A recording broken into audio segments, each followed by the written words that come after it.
Мени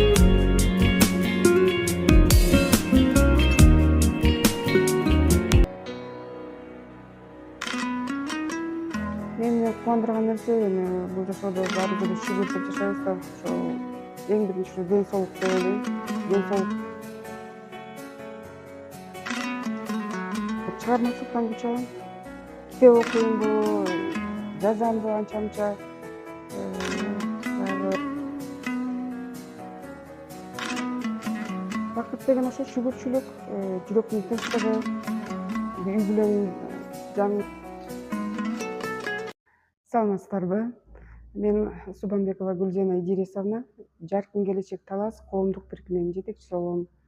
Бул борбор 2021 жылы 18 жаштан жогорку майыптуулугу бар балдардын дем илгеси талаптары менен ачылып калды. Ошо мага кайрылды эле.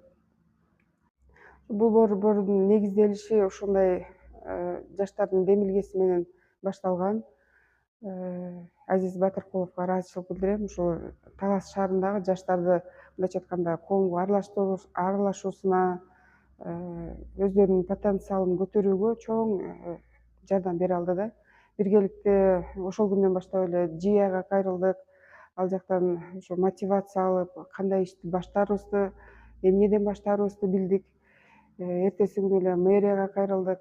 Ошол күндөрү бизге жардам берген вице-мэр болуп турган Мира Исыркиповнага, соцзащитада Рысалиева Дамира Токторбековнага чоң ыраазычылыгымды билдирем. Жаркын келечекти аябай колдоп, бүгүнкү күнгө чейин эң чоң жетишкендиктерине да күбө болуп деп айта алам да. Борбордун максаты эң биринчи эле майыптуулугу бар балдарды коомго аралаштыруу, балдардын укуктарын коргоо. Эң ушул эки эле этаптан башталган болчу. Кийинкиде мүмкүнчүлүгү чектелген болсо да, ошо биздин балдарда мүмкүнчүлүгү чексиз деп айта алам. Анткени үйдө отуруп эле кол өнөрчүлүктөр менен алектенген кыздарыбыз бар, балдарыбыз бар. Ушунчалык таң калтырат да идеялары. Ушул өнөрчүлүк менен чоң выставкага Бишкекке чейин бара алдык. Таластан баштаганбыз.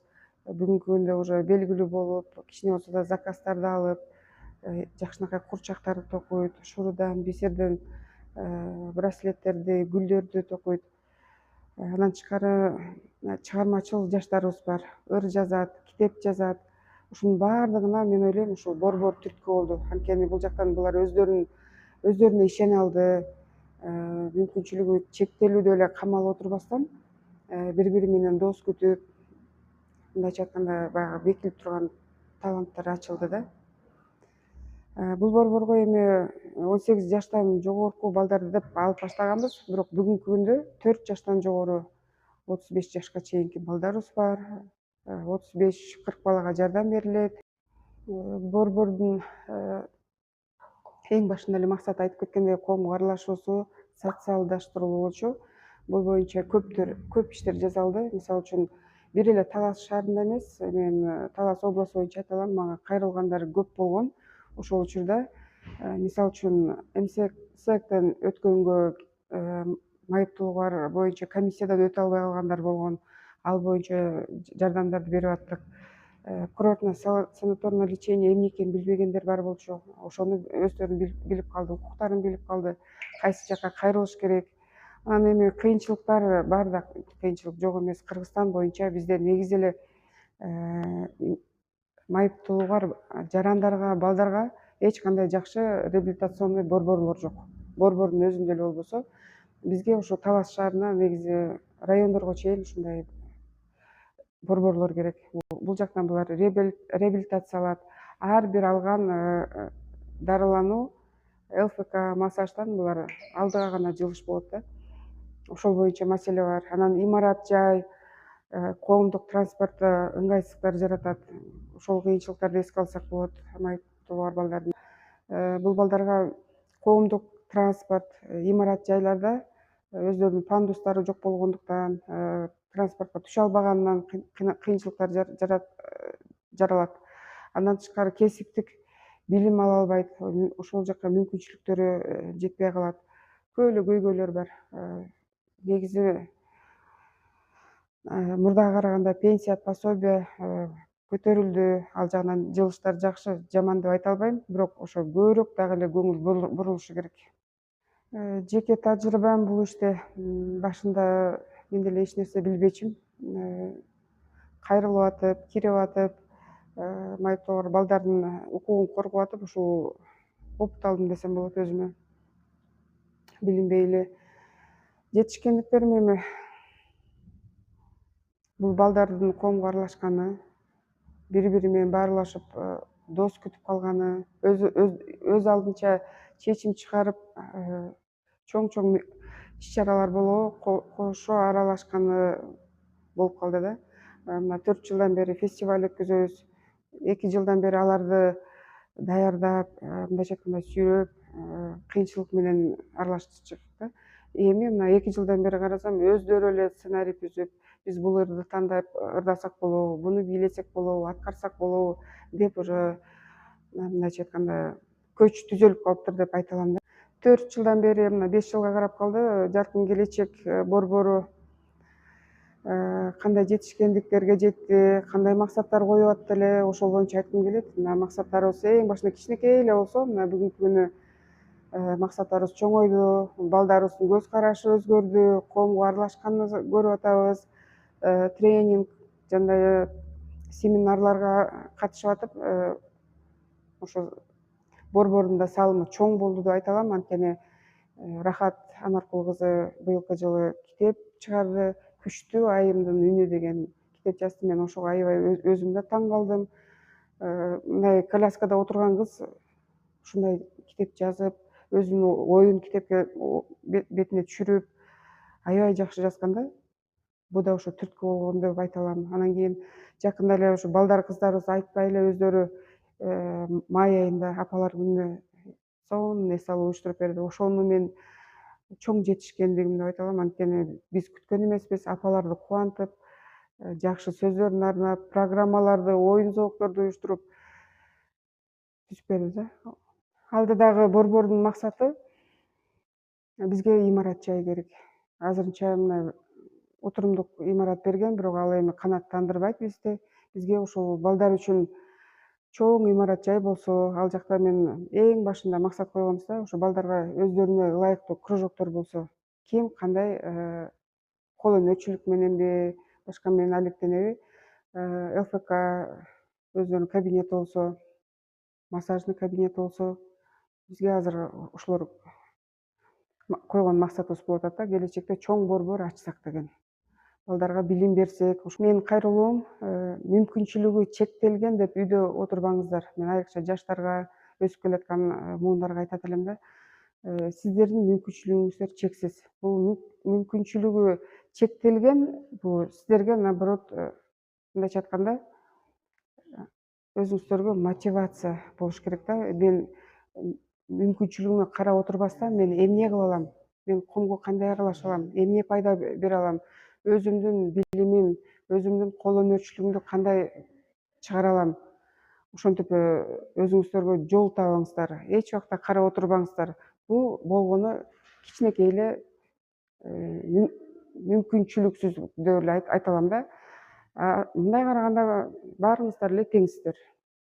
Биз борбор болуп ачылгандан бери жалпы кыргыз элине, Таластагы биздин демөөрчүлөргө ыраазычылыгымды билдире алам. Анткени ушул демөөрчүлөр жетекчилик аркылуу биздин фонд токтобой иштеп келатат, мындайча айтканда. Баарыңыздарга терең ыраазычылык билдирем. Анан волонтерлор боюнча өздөрүнүн ыктыярчы катары келип жардам берем десе, биз кабыл алабыз, биргеликте иштешебиз. Ата энелерге бере турган кеңешим, балдарды эч убакта чектебеңиздер. Алган пенсия пособияны ошо балдардын билимине, балдардын медициналык көзөмөлүнө көңүл буруңуздар деп айтат элем да. Өздөрүнө жумшаңыздар. Анткени келечекте балдар өсө берет, ата эне ошо боюнча тура бербейт. Балдарды өз алдынча самостоятельный болгонуна үйрөтүңүздөрдү мен айтып кетет элем да көбүрөөк. Анан ошо билим алыш керек балдар. Үйдөн инклюзивный образование боюнча мына бөлүнгөн, үйгө келип мугалимдер окутуп атат. Эч убакта ошо пенсиясын карап отурбаңыздар. бир гана ошо менин суранычым ошо өзүнө жумшасаңыздар, балага инвестиция кылсаңыздар, бала өсөт, бала алдыга гана жылат. Жаркын келечек бул үмүттүн, ишенимдин жана мүмкүнчүлүктүн символу деп айта алам. Bunun içinde көп нерсе камтылган. Жаркын келечек, өздөрүнүн жолун табуу, коомдо ордун табуу, балдардын алдыга койгон максаттары деп айта алам. Жашоодогу эң чоң кыялым эми ар кимдин өзүнүн жакшы көргөн иши болот же хоббиси болот. Мен өзүмдү ошо фонддон таптым деп ойлочумун эле, бирок тилекке каршы андай эмес экен. Мен өзүм ордум чыгармачылык жагы экен да. Мен ошо балдарды жетелегеним, кол өнөрчүлүгүнө көңүл бурганым өзүмдө да ушу бар. Анткени мен өзүм токойм, тигем. Ошол жактан мен дагы эле чоң кыялым бар. Ошол орундалса, ошо магазин ачсам, мүмкүн ошо майыпталгар балдардын, кыздардын колунан чыккан буюмдарын кошо ошо магазинге койсом деген чоң кыялым бар. Үй бүлөдө эң негизги тарбияны балдар ата энеден алат экен, ата энеден үлгү алат. Ошон үчүн мен эң биринчи энелерге кайрылат элем. Эне үйдө отурган эле медресе, мындайча айтканда. Баягы иштеп кетем, башка иш менен алек болуп кетем дебей, эң биринчи ушу балдар өз алдынча болуп кеткенче, мен азыр айта турган кеңешим ошо балдарга көбүрөөк тарбия бериңиздер. Мектепке болобу, башка жакка болобу, биздин азыр фондко тиешелүү мына мүмкүнчүлүгү чектелген балдар болобу, эненин ролу аябай чоң. Ошон үчүн менин кеңешим балдардын потенциалын көтөрүңүздөр, билимине көңүл буруңуздар, өз алдынча коомго аралашуусуна көңүл буруп, ошону даже зарыл деп айта алам. Мени кубандырган нерсе эми бул жашоодо баарыбыз эле шүгүр деп жашайбыз да, ошо эң биринчи ушу ден соолук деп ойлойм. Ден соолук болсо баардык нерсени аткарганга адамдын мүмкүнчүлүгү бар. Эмнеден күч аласыз? Мен ошол чыгармачылыктан күч алам. Китеп окуймбу, жазамбы анча мынча, баягы иш менен алектенип токоймбу, ошодон күч алам. Өзүм жаңыланып, мотивацияланам өзүм.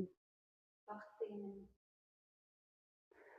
Бакыт деген ошо шүгүрчүлүк, жүрөктүн тынчтыгы, үй бүлөң жаныңда сак саламатта болуп, ден соолукта болгон. Бир күнгө министр болсом мен майыпталгар балдар үчүн мамлекеттен ошо шаарча куруп бергенин суранат элем да. Анткени булардын өздөрүнүн чөйрөсү болуш керек. Кысылбай, тартынбай, ошол жактан билим алып, ошол жактан иш менен алектенип, өздөрүнүн чөйрөсү болуш керек да. Ошого көңүл бурулат эле. Ал жакта мисалы үчүн мамлекет маянасын чечип берсе, ылайыктуу баардык шарттар түзүлсө, бул жактан булар өздөрүн эркин сезмек биринчиден. Экинчиден, үйүнө баягы 1 сом таап келсе да, өздөрүнүн керектүү адам экенин, салым кошкон адам экенин сезмек да. Ошон үчүн сураныч көбүрөөк реабилитационный борборлор, ошо балдар үчүн ушундай шартчалар аябай зарыл. Анткени бул жактан булар өздөрүнүн нанын таап жейт да, биринчиден айлык акы алат. Ошого ылайыктуу болгону оор жумуш эмес. Балдар өздөрү алып кете турган жеңил болуш керек. Мисалы үчүн жанагындай шам чыгарган, керамика, чопо боюнча өздөштүрүп кете тургандар болсо иштеп кетет да. Анан бул балдар өмүр бою ата энесинин мойнунда отура албайт да. Бир тапкан тыйыны болобу, наны болобу, үйүнө келгенде салым кошсо, балдарында кичинекей болсо да кадыры көтөрүлөт. Ошол себептүү биз балдарга, ошо мүмкүнчүлүгү чектелген жарандарга ошондой жол менен гана маселесин чечип бере алабыз.